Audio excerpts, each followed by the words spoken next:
नमस्कार, बंजारा बीट्स में आपका हार्दिक स्वागत है। मैं हूं ज्योति प्रकाश खरे।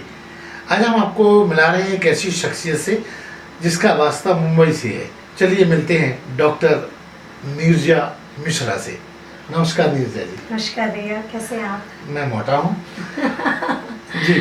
नीरजा जी, जैसा कि बातचीत में आपने बहुत सारी बातें हमें बताई हैं, वो तो मैं पूछूंगा ही। मैं चाहूँगा कि आप हमारे चैनल पे पहली बार आई हैं तो दर्शकों को अपना एक छोटा सा परिचय दीजिए। जी, मेरा नाम है नीरजा विकास मिश्रा और सबके जीवन में अलग अलग क्षेत्रों से लोग जुड़े होते हैं। तो प्रथम क्षेत्र तो शिक्षा का ही होता है किसी के लिए भी। तो शिक्षा के क्षेत्र में मैंने एमए किया, मास्टर्स किया है इंग्लिश में, फिर बीएड भी किया और पीएचडी भी की है। That's I am a doctor.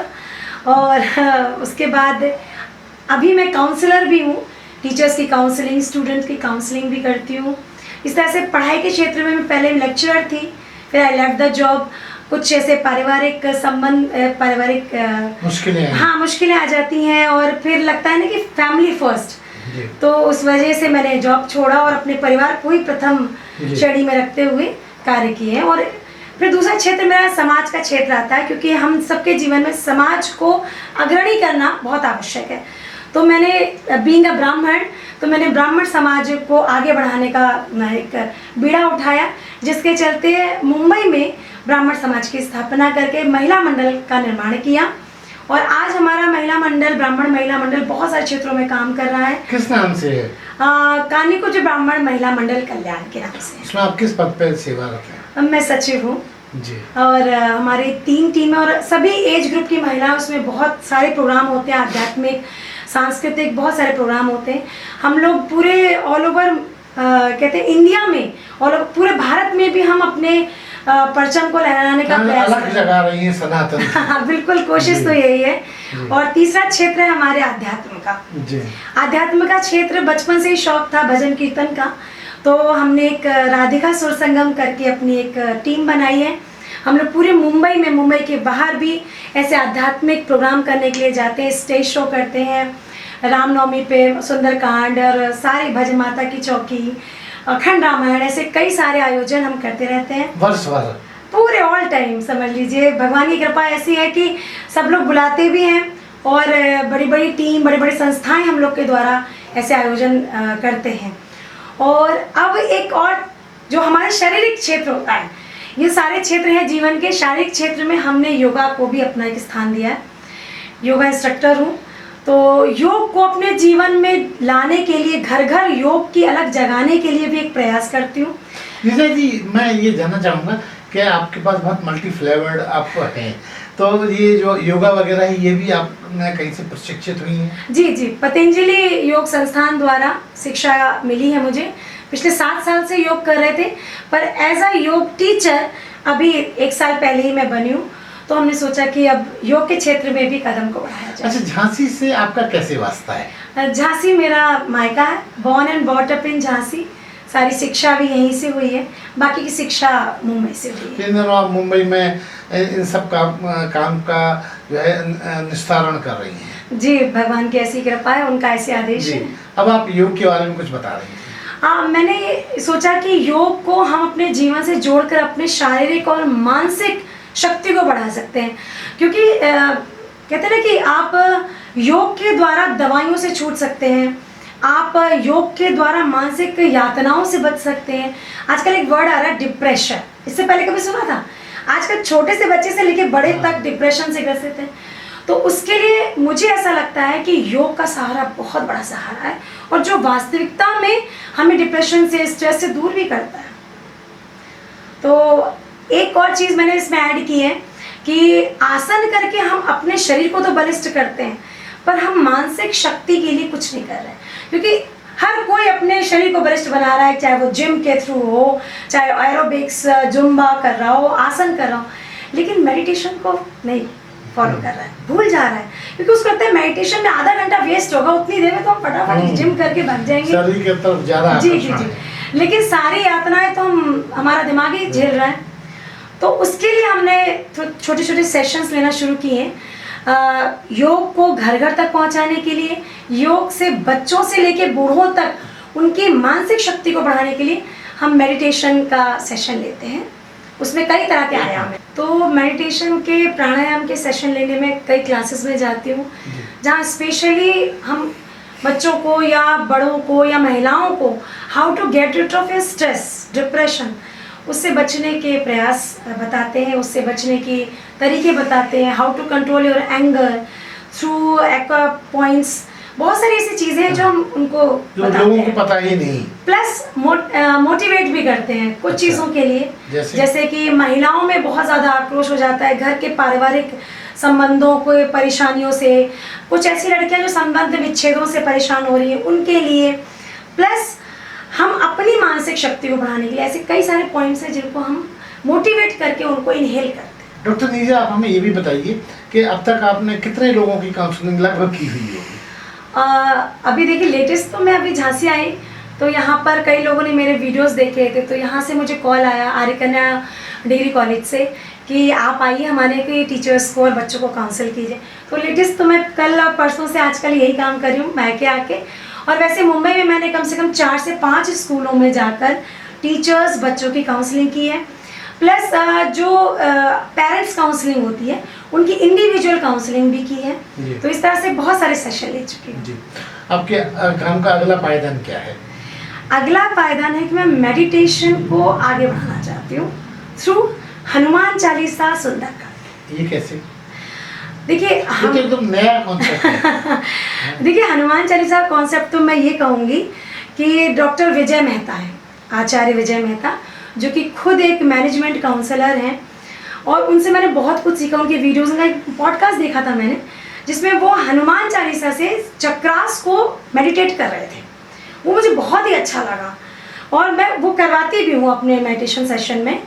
तो मैंने सोचा कि जब हम अपने चक्रों द्वारा अपने आप को कंट्रोल कर सकते हैं हनुमान जी की शक्ति के साथ, तो ये मेरा खुद का एक अनुभव, खुद का एक अंदर से जो आवाज़ आती है ना हनुमान जी की, तो प्रभु की ऐसी प्रेरणा हुई कि हमने सोचा कि हम अष्टांग योग को सुंदरकांड से जोड़ कर देखें, एक नया प्रयोग करेंगे। तो वो जब मैंने प्रयोग किया तो वो बहुत सफल हुआ, तो मैंने सोचा कि आपके साथ शेयर करती हूँ आज। तो हम चाहेंगे हमारे दर्शकों को उसके बारे में जानकारी दीजिए। धन्यवाद। मैं आपको बताती हूँ कि हम अष्टांग योग के, यानी कि योग के बहुत सारे चरण हैं। अष्टांग यानी कि 8 स्टेप ऑफ योग। तो अष्टांग योग का पहला चरण है यम। अब हम अष्टांग योग को सुंदरकांड से कैसे कनेक्ट करेंगे? देखिए, हम चाहे वो आज हम हो आप हो, हमारे जीवन का कोई लक्ष्य जरूर होता है। जब हम लक्ष्य निर्धारित करते हैं, उस लक्ष्य तक पहुंचने का प्रयास करते हैं। अब प्रयास किया तो उसमें बहुत सारे ऑब्स्टिकल, हिंड्रेंस, बार्स, विरोध आते हैं, हर्डल्स आते हैं। अब हम उनसे बचते हुए लक्ष्य तक कैसे पहुंचे, ये हमें हनुमान जी से सीखने की आवश्यकता है। अच्छा देखिए, रामचरितमानस का प्रत्येक पात्र रो रहा है, सिर्फ हनुमान जी है पूरे जोश में है। हनुमान जी ऐसा जोश नहीं है। अगर हम हनुमान जी के जोश को अपने अंदर डाल लेंगे और फिर हम लक्ष्य की प्राप्ति के लिए पहुंचेंगे ना, तब देखिए उसका जो प्रभाव होगा वो कितना कई गुना बढ़ जाएगा, वो बहुत दिव्य होगा। तो हमने सोचा कि हम हनुमान जी का सुंदरकांड तो 60 दोहों का है। अब हम 60 दोहों को अष्टांग योग के 8 चरण से कैसे जोड़ेंगे? तो हमने सोचा कि हनुमान जी की जर्नी देखते हैं। हनुमान जी की जर्नी सीता मैया को प्राप्त करने की थी, जब किष्किंधा कांड के लास्ट चौपाइयों से लेके सुंदरकांड की सीता जी के मिलने तक का। तो उसमें बहुत सारे जो विरोध आए हनुमान जी को, बहुत सारे लोग के ऑब्स्टिकल्स आए, जो उसमें कैसे हनुमान जी ने उन सब चीज़ों को पार करते हुए सीता जी तक पहुँचे। अच्छा, सीता जी क्या है? सीता जी है शांति। जब तक हम बहुत कुछ प्राप्त करते हैं, लेकिन अगर हमें मन में शांति नहीं तो हमारा वो प्राप्त करना पर्याप्त नहीं है। तो हनुमान जी कैसे? हाँ, हनुमान जी संत हैं। जब हमें संत का संग मिलता है ना, तो हम किसी भी लक्ष्य को प्राप्त कर सकते हैं। अब हनुमान जी के अंदर वो शक्ति तो है, पर वो शक्ति उन्हें पता ही नहीं है ना? जैसे हम योग में अपने आप को कैसे, अपनी कैलिबर को पहचाने, कैसे हम अपने आप की शक्ति को पहचाने, क्योंकि अब कोई जामवंत नहीं आता, कोई जामवंत नहीं है। सब आपको डिमोरलाइज करने के लिए, आपको नीचे गिराने के लिए बैठे हुए हैं।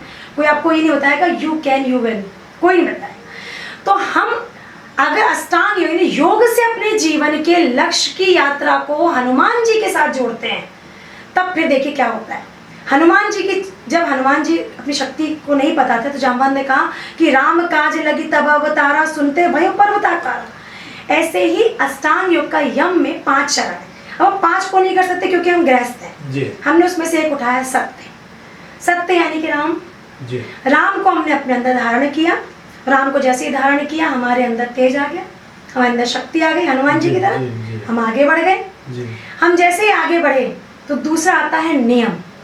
नियम के भी 5 चरण है। अब हम उसको 5 को तो नहीं ले सकते, हमने उसमें से उठाया संतोष। अब जब भी हम लक्ष्य की तरफ बढ़ते हैं ना तो प्रलोभन आता है। हनुमान जी भी लक्ष्य बढ़ रहे हैं तो हनुमान जी की तरफ आया मैनाक पर्वत, समुद्र से निकल के आया, उसने कहा वो सोने का पर्वत, और वो बोला हनुमान जी से कि विश्राम कर लो। इसी तरह से जब हम लक्ष्य की तरफ बढ़ते हैं ना तो लोग कहते हैं अरे यार कहाँ जा रहे हो, आराम कर लो, अरे हो जाएगा यार, चिल करो। लेकिन नहीं, हनुमान जी ने कहा कि मैं राम काज के लिए पैदा हुआ हूँ, राम काज करूँगा, मोय कहाँ विश्राम, राम काज कीनो बिनो मोय कहाँ विश्राम। तो उसने मैनाक पर्वत को उन्होंने प्रणाम किया और आगे निकल गए। मैनाक पर्वत चूंकि प्रलोभन है, हम सबके जीवन में जो प्रलोभन आता है ना हमें उसे प्रणाम करना है और आगे बढ़ना है, छोड़ना है उसको। अब ये तो नियम में हमने संतोष धारण किया और हम आगे बढ़े, हम सब शांति की खोज में जा रहे हैं। देखिएगा आप, अब तीसरा चरण जैसे हम आगे बढ़े आता है आसन। आसन यानी कि हम शारीरिक आसन, स्वाध्यायिक आसन कौन सा हम कर सकते हैं, इसका टेस्ट जरूरी है कि हम कर भी पा रहे हैं कि नहीं।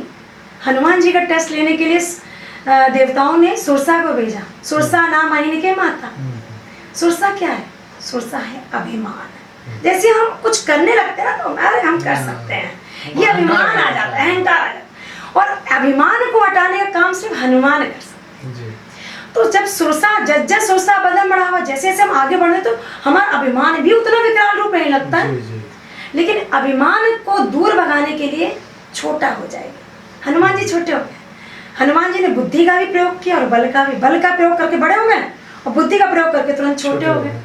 जब हम अभिमान को बढ़ने ना दें, उसको छोटा हो जाए और सहज हो जाए, तभी हम आसन भी कर सकते हैं। जब हम अपनी स्टिफ बॉडी को एकदम लूज छोड़ेंगे तभी तो हम आसन कर पाएंगे। अब हम आगे बढ़ रहे हैं हनुमान जी के साथ साथ। चौथा चरण आता है प्राणायाम। प्राणायाम यानी कि हमें प्राणों को कंट्रोल करना, जीवन को कंट्रोल करना। अब जीवन को कंट्रोल कैसे करें? कोई भी सांस हमारी इच्छा से सांस अंदर जाए और बाहर जाए, यही प्राणायाम का रूल है जी। अब जैसे हनुमान जी आगे बढ़े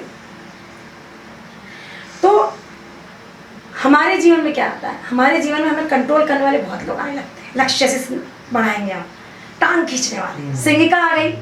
सिंगिका का तो काम ही था कि वो लोगों परछाई देख के उनको पकड़ती थी। उसने हनुमान जी की परछाई देखी और वो भगवान को नीचे खींचने लगी।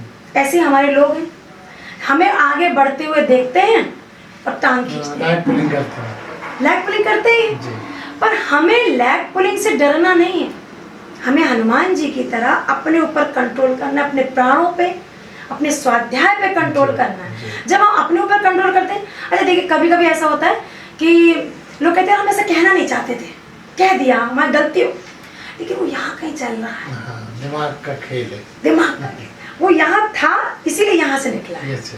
तो हमें ये कंट्रोल करना है। तो ये कैसे कंट्रोल करेंगे? जब हमें जो पुलिंग कर रहे हैं उनको दरकिनार करके अपने लक्ष्य तक पहुँचना। आगे बढ़े, आगे का चरण है प्रत्याहार। प्रत्याहार मीन्स हम आहार द्वारा अपनी इंद्रियों को वश में करना। अब जब हनुमान जी लंका के निकट पहुंचे तो रावण ने ना काल को पहरे में बैठा रखा, कोई भी उसे खा जाओ। अब हनुमान जी तो काल के भी काल है, हनुमान जी ने उसे पकड़ा और दांत में दबा लिया, काल तड़पने लगा। तो हनुमान जी ने कहा कि हम तो तुम्हें छोड़ नहीं सकते। उन्होंने कहा अगर आप मुझे खा जाएंगे तो मैं किसे खाऊंगा? तो हनुमान जी संकेत क्या दे रहे हैं? हम जो खाते हैं उसका प्रभाव हमारे शरीर पर ही नहीं, हमारे पूरे परिवार पर पड़ता है। देखिए जब कुंभकर्ण नींद से जागा तो वो आध्यात्म में था, उसको सही और गलत का बिल्कुल पता चल रहा था कि रावण ने गलत किया, विभीषण ने सही किया। रावण ने सोचा दिया क्या हो रहा है, उसे मदिरा खिलाओ, मांस खिलाओ, क्योंकि जैसा खाओ अन्न और वैसा बने मन, और जैसा पियो पानी वैसी होगी वाणी।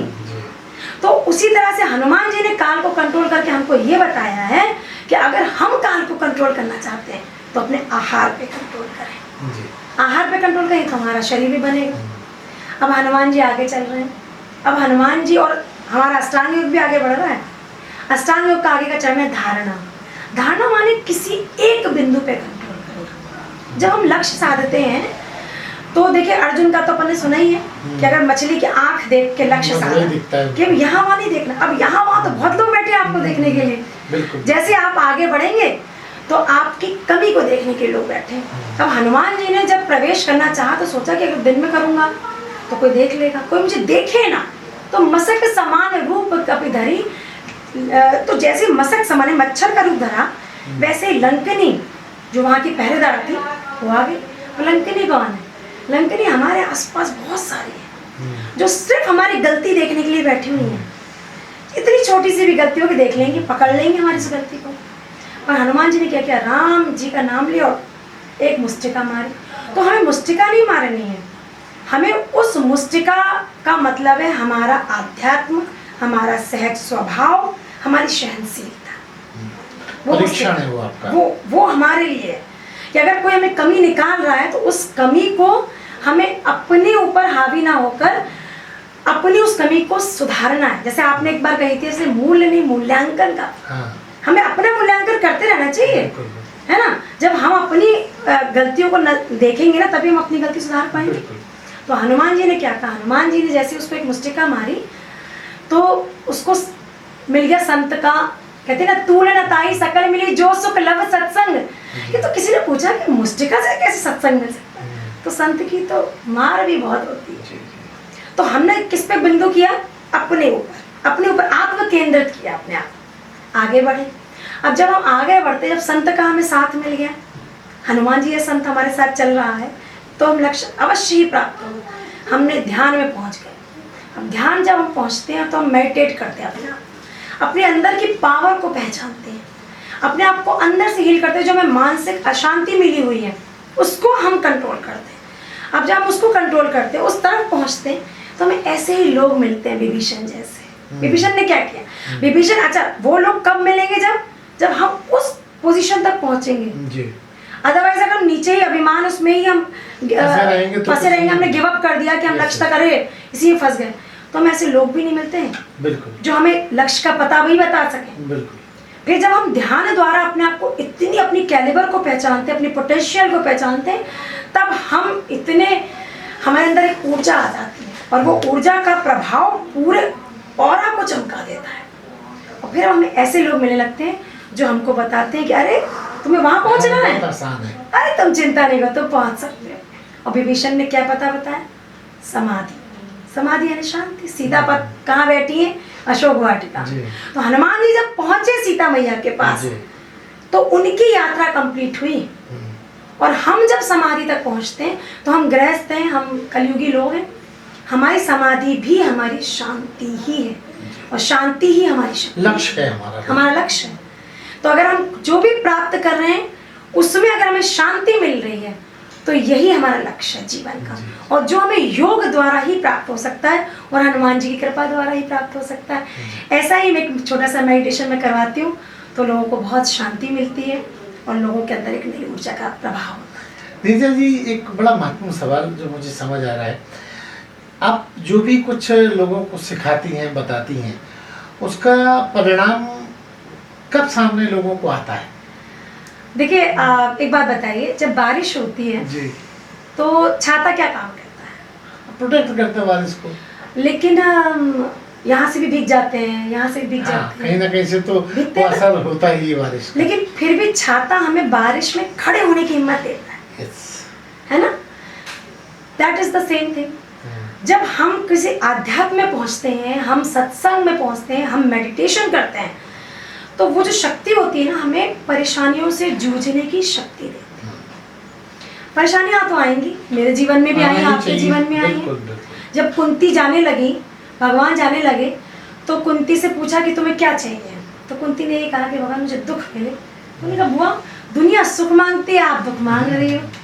तो उन्होंने कहा कि माधव, दुख होगा तभी तुम्हें याद करूंगी, सुख में तो तुम याद आओगे ही नहीं। तो ये जो भाव है, ये भाव जब हम मेडिटेशन करते हैं ना, तब हमें वो ऊर्जा आ जाती है कि फिर जब हमें जितने भी टांग खींचने वाले, जितने भी हमारी नकल करने वाले, जितने हमें बुराई करने वाले लोग होते हैं ना, हमारा नाम खराब करने वाले, फिर हमें लगता है जो कर रहा है वो कर, क्योंकि हम उस स्थिति तक उससे और ऊपर है। हम उधर हैं। हमें फिर इस बात से फर्क नहीं पड़ता, क्योंकि जो नीरजा मिश्रा है वो नीरजा ही रहेगी, जो ज्योति प्रकाश है वो ज्योति प्रकाश ही रहेगा। तो इमिटेट करने के लिए दुनिया है और अच्छी करना भी चाहिए। हमने भी किसी से सीखा ही है, तो सीखना आवश्यक है, पर ये सोचो कि हर कोई मुझे नकल कर रहा है, तो आप इस अवसाद से ऊपर उठिए और अभिमान से बचिए और आनंद में रहिए। जी, तो ये थी डॉक्टर नीरजा मिश्रा, जो अपनी बात को बहुत विस्तार पूर्वक बंजारा बीट के दर्शकों के साथ शेयर कर रही थी। बंजारा बीट से बात करने के लिए डॉक्टर नीरजा बहुत बहुत धन्यवाद। आपका भी बहुत बहुत धन्यवाद, आपने इतना अमूल्य समय निकाल कर मेरा इंटरव्यू लिया, और मैं बहुत सौभाग्यशाली हूँ जो मुझे आपके साथ जुड़ने का मौका मिला। अरे हाँ, इस चैनल को लाइक और सब्सक्राइब करना ना भूलें। देखते रहिए बंजारा बीट्स।